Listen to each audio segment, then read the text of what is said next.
Mr. President. The senator from Utah. Well, thank you, Mr. President. For more than 4 decades, I have had the distinct privilege of serving in the United States Senate, what some have called the world's greatest deliberative body. Speaking on the Senate floor, debating legislation in committee, corralling the support of our colleagues on compromise legislation, these are the moments I will miss. These are the memories I will cherish forever. To address this body is to experience a singular feeling, a sense that you are a part of something bigger than yourself. A minor character in the grand narrative that is America. No matter how often I come to speak at this lectern, I experience that feeling again and again. But today, if I'm being honest, I also feel sadness. Indeed, my heart is heavy because it aches for the times when we actually lived up to our reputation as the world's greatest deliberative body. It longs for the days in which Democrats and Republicans would meet on middle ground rather than retreat to partisan trenches. Now, some may say I'm waxing nostalgic, yearning, as old men often do, for some golden age that never existed. They would be wrong. The Senate I've described is not some fairy tale, but the reality we once knew. Having served as a senator for nearly 42 years, I can tell you this particular thing. Things weren't always as they are now. I was here when this body was at its best. I was here when the regular order was the norm, when legislation was debated in committee, and when members worked constructively with one another for the good of the country. I was here when we could say without any hint of irony that we were members of the world's greatest deliberative body. Times have certainly changed. Over the last several years, I have witnessed the subversion of Senate rules, the abandonment of regular order, and the full-scale deterioration of the judicial confirmation process. Polarization has ossified. Gridlock is the new norm. And like the humidity here, partisanship permeates everywhere, everything we do. On both the left and the right, the bar of decency has been set so low that jumping over it is no longer the objective. Limbo is the new name of the game. How low can you go? The answer, it seems, is always lower. All the evidence points to an unsettling truth. The Senate, as an institution, is in crisis, or at least may be in crisis. The committee process lies in shambles.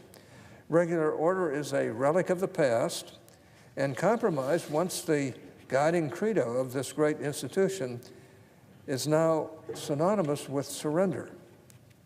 Since I first came to the Senate in 1978, in 1977 rather, the culture of this place has shifted fundamentally, and not for the better, in my opinion. Here, there used to be a level of congeniality and kinship among colleagues that was hard to find anywhere else. In these days, I counted Democrats among my very best friends. One moment we would be locking horns in the Senate floor, the next we would be breaking bread together over family dinner.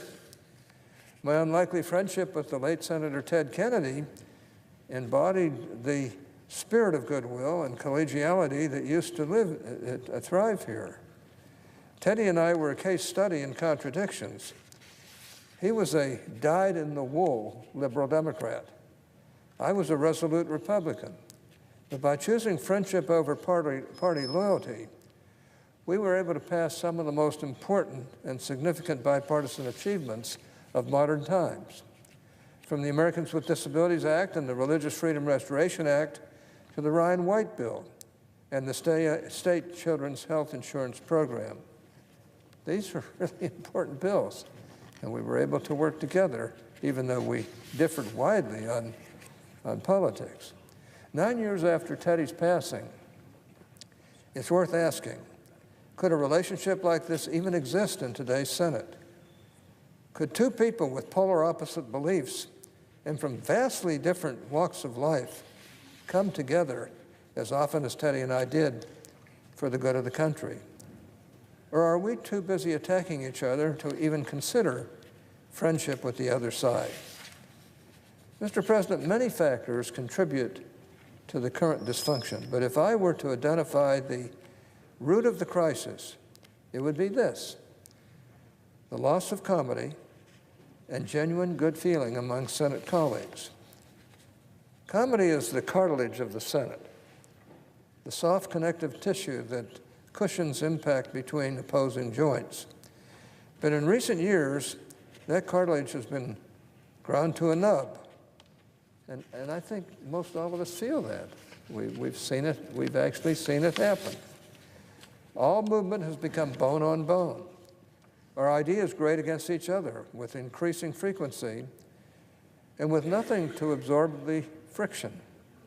We hobble to get any bipartisan legislation to the Senate floor, much less to the President's desk. The pain is excruciating, and it is felt by the entire nation. We must remember that our dysfunction is not confined to the Capitol. It ripples far beyond these walls, to every state, to every town, and to every street corner in America. The Senate sets the tone of American civic life. We don't mirror the political culture as much as we make it. It is incumbent on us then to move the culture in a positive direction, keeping in mind that everything we do here has a trickle-down effect. If we are divided, then the nation is divided. If we abandon civility, then our constituents will follow. And so to mend the nation, we must first mend the Senate. We must restore the culture of comedy, compromise, and mutual respect that used to exist here, and still does in some respects. Both in our personal and public conduct, we must be the very change we want to see in the country. We must not be enemies, but friends. Though passion may have strained, it must not break our bonds of affection.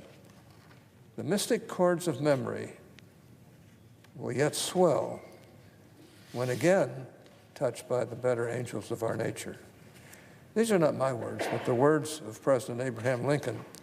They come from a heartfelt plea he made to the American people long ago on the eve of the Civil War.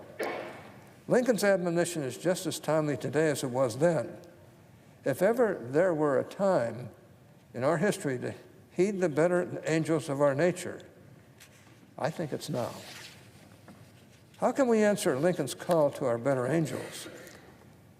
In the last year, I have devoted significant time and energy to answering that question. Today, I wish to put flesh on the bones of Lincoln's appeal. Our challenge is to rise above the din and divisiveness of today's politics. It is to tune out the noise and tune into reason. It is to choose a patience over impulse and fact over feeling. It is to reacquaint ourselves with wisdom by returning to core principles. Today, allow me to offer a prescription for what ails us politically. What ails us politically. Allow me to share just a few ideas that, when put into practice, can help us not only fix the Senate, but put our nation back on the right path. Heading our better angels begins with, heeding our better angels begins with civility. While our politics have always been contentious, an underlying commitment to civility has been important and held together the tenuous marriage of right and left. But the steady disintegration of public discourse has weakened that marriage, calling into question the very viability of the American experiment. As the partisan divide deepens, one thing becomes increasingly clear. We cannot continue on the current course. Unless we take meaningful steps to restore civility, the culture wars will push us ever closer toward national divorce. We would do well to remember that without civility, there is no civilization. Civility is the indispensable political norm, the protective wall between order and chaos. But more than once, that wall has been breached. Consider recent events: the pipe bomb plot in the midterm election, the terrorist attack in Charlottesville last year, and the shooting at the Congressional Baseball practice before that. These are stark reminders that hateful rhetoric, if left to ferment, becomes violence. Restoring civility requires that each of us speak responsibly. That means the president, that means Congress, and that means everyone listening today. We live in a media environment that favors outrage over reason and hyperbole over truth. The loudest voices, not the wisest ones, now dictate the terms of the public debate. For evidence, simply turn on the TV, but be sure to turn down the volume. The media deserves some culpability in creating this environment by adopting outrage as a business model. But we are complicit when we use words to provoke rather than to persuade, to divide rather than to unite. We only make the problem even worse when the object of our discourse becomes to belittle the other side, to own the libs, for example, or to disparage the deplorables. If you're looking to convert someone to your side, humiliating them is probably not the best place to start. Who among us would make friends with the same person who would make him a fool? Put simply, pettiness is not a political strategy. It is the opposite of persuasion, which should be the ultimate aim of our dialogue. Our better angels call on us to persuade through gentle reason. They call on us to inspire and unite rather than to provoke and incite. In short, they call on us to embrace civility. In addition to embracing civility, we must rediscover a forgotten virtue, one that lies at the heart of our nation's founding: pluralism. Pluralism is the adhesive that holds together the great American mosaic. It is the idea that we can actually be united by our differences, not in spite of them.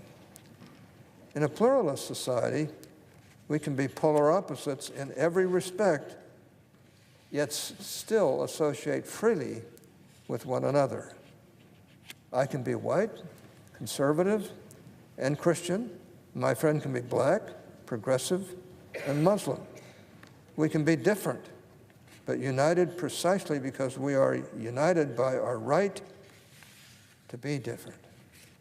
That, in a nutshell, is pluralism. Pluralism is the alchemy that makes out of many one possible. It is the means by which we have been able to weave together the disparate threads of a diverse society more successfully than any other nation on earth. At the heart of pluralism is the understanding that our country was built not on a collection of common characteristics, but on a common purpose. When we approach political problems from a pluralist perspective, we recognize that the majority of our disagreements are not matters of good versus evil, but good versus good. Pluralism acknowledges that there is more than one way to achieve the good. the good life, if you will. Accordingly, it seeks to accommodate different conceptions of the good rather than pit them against each other. The adversary of pluralism is zero-sum politics, which we embrace at our own peril. Zero-sum politics tempt us to view life through an absolutist prism, one that filters all nuance and recasts everything as an either-or fallacy. This distorted way of thinking renders every policy squabble as a Manichaean struggle for the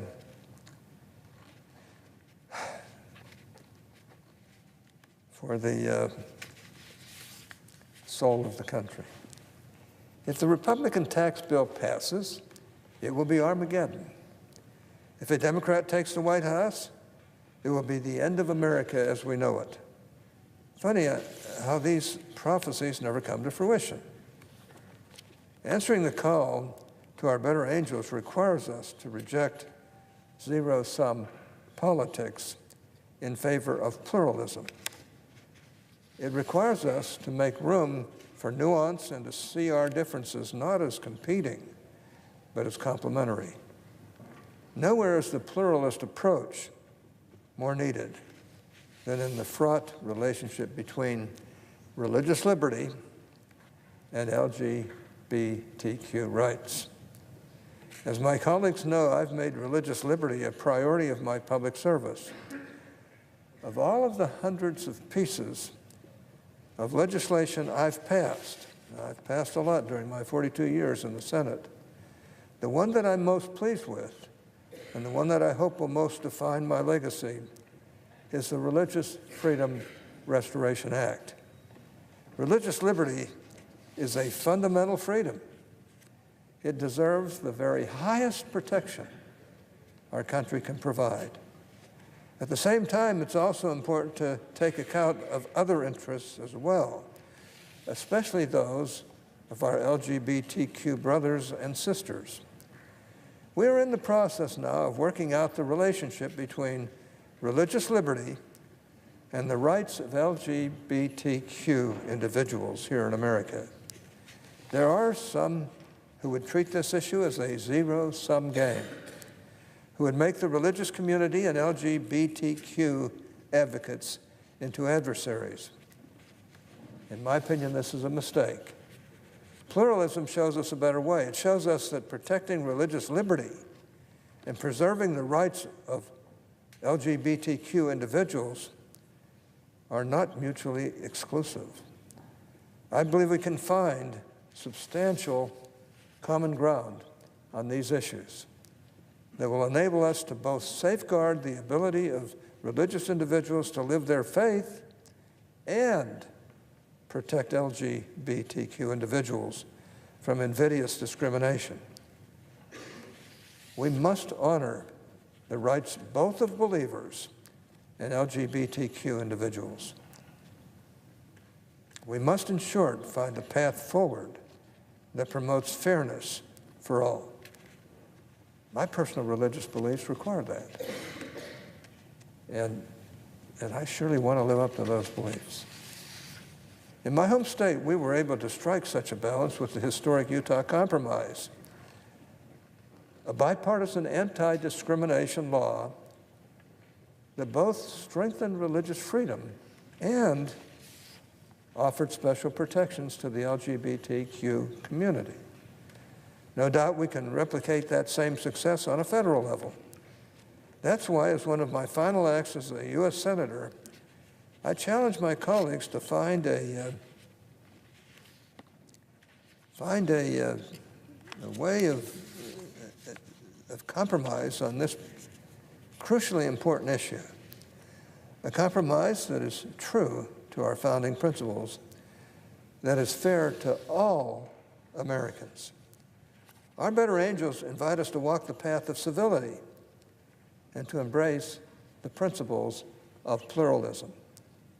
But above all, they call on us to strive for unity. Before President Lincoln beckoned us to our better angels, he warned that a nation divided against itself cannot stand. That warning is especially relevant in our time. Today, our house is as divided as at any time since the Civil War. Each year, red and blue America drift further apart. As progressives move to the coasts and conservatives retreat to the hinterlands, to the center of the country, we're finding a lot of difficulties have arisen, and they're not easy to solve. We increasingly sort ourselves by geography. We also sort ourselves by ideology, with media diets catered to quiet our cognitive dissonance and confirm our preconceived notions. It's a sad consequence of the information age that Americans can now live in the same city but inhabit completely different worlds. Something has to give. The status quo cannot hold. These are, or should always be, the United States of America. Well, that name has always been more aspirational than descriptive. It at least gives us an ideal to strive for. To achieve the unity that is our namesake, we must reject the politics of division, starting with identity politics. Identity politics is nothing more than dressed-up tribalism. It is the deliberate and often unnatural segregation of people into categories for political gain. This practice conditions us to define ourselves and each other by the groups to which we belong. In other words, the things that divide us rather than unite us. When institutionalized, identity politics causes us to lose sight of our shared values. In time, we come to see each other not as fellow Americans united by common purpose, but as opposing members of increasingly narrow social subgroups. And this begins a long descent into intersectional hell. Our better angels call on us to resist identity politics by recommitting ourselves to the American idea, the idea that our immutable characteristics do not define us. It is the idea that all of us, regardless of color, class, or creed, are equal, and that we can work together to build a more perfect union. When we heed this call, we can achieve unity. And ideas, not identity, can resume their rightful place in our public discourse. Mr. President, this is the last request I will ever make from this lectern, that as a Senate and as a nation, we listen to our better angels, that we recommit ourselves to comedy, that we restore civility to the public discourse, that we embrace wholeheartedly the principles of pluralism, and that we strive for unity by rejecting the rhetoric of division. When we heed our better angels, when we hearken to the voices of virtue, native to our very nature, we can transcend our tribal instincts and preserve our democracy for future generations. That we may do so is my humble prayer. Now, Mr. President, before I close, let my parting words be the words of gratitude. There are countless people that I personally need to thank, but first and foremost, I wish to thank the good people of Utah. Without you, I could have accomplished nothing. The landmark reforms that I have helped to pass in Congress have always been a joint effort, drafted by me under constant guidance from people like you. In that sense, the legislative legacy I leave behind is not mine, but ours. And that goes for my colleagues here as well. Representing the Beehive State has been the privilege of a lifetime. Thank you for allowing me to do so for 42 years. That's a long time, the longest service of any Republican. I likewise wish to thank my family, my dear wife, Elaine, and our 6 children who have stood by me through thick and thin. Of course, I wish to thank my congressional colleagues, especially Leader McConnell and Speaker Ryan, and the countless other public servants, including my friends on the Democratic side as well. I have had the privilege of working with all these folks over the years. These are friendships I will treasure forever. I also wish to thank my protective detail, the 23+ men and women who have worked day and night to keep me safe over the years. These officers are like family to me. As all of you know, a senator is only as good as his staff, which is why I need to recognize mine today. My Finance Committee staff is unequaled. Led by Jeff Race, it has helped me accomplish things I never could have accomplished on my own. In particular, I wish to thank my personal staff, the countless men and women who have served alongside me over the years. Because of you, I have been able to pass more bills into law than any legislator alive today. Thank you. I love you all. Let me just take a moment to recognize them personally.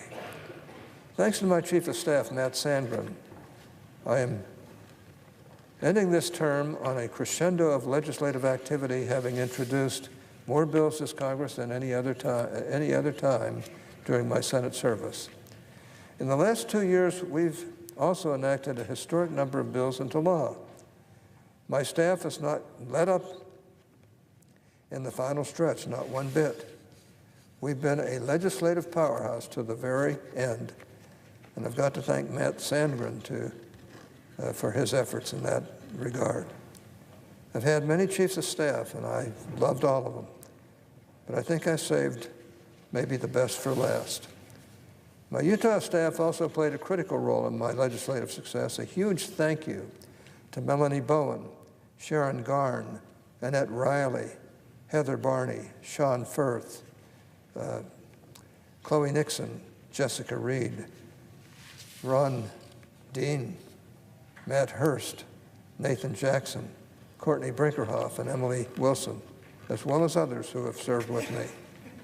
And here in D.C., a huge thank you to Matt Jensen, James Williams, Matt Whitlock, Corey Maservi, Ruth Montoya, Celeste Gold, Sam Lyman, Chris Bates, Peter Carey, Brendan Chestnut, Kristen McClintock, Jacob Oladort, Ali Riding, Diane Browning, Heather Campbell, Nick Clausen, Jeff Finnegan, Will Holloway, Rick James, Bailey Flitton, Abdul Katumbi, Monique Lang, Karen LaMontagne, Carrie Lynn Machoki, Romel Nicholas, Lauren Paulus, Jordan Roberts, Margot Robbins, and Samantha Riles. This truly is the best staff on Capitol Hill, in my opinion. Last and perhaps most importantly, I wish to thank my Father in heaven, who has allowed me to serve much longer than my detractors would have hoped. Each time I walk into this chamber, I am humbled by the symbolic significance of it all. And I'm reminded of a passage of Scripture, one of my favorites, for of him unto whom much is given, much is expected, or much is required. Truly, God has given me so much. In return, I've tried to give back as much as I could. I hope he will accept my best efforts. Now, before I get even more sentimental, I would note that this is a final floor speech, not a final goodbye. 3 weeks from now, I will no longer hold office, but I will continue to hold a special place in my heart for all of you, for all of my colleagues. I look forward to continuing these special friendships even long after I've left the Senate. I want to thank everybody in the Senate, all of the staff members, all of the law enforcement people, all of the people who have provided us with knowledge and ability. I want God to bless all of you. May God bless the Senate, and may he bless the United States of America.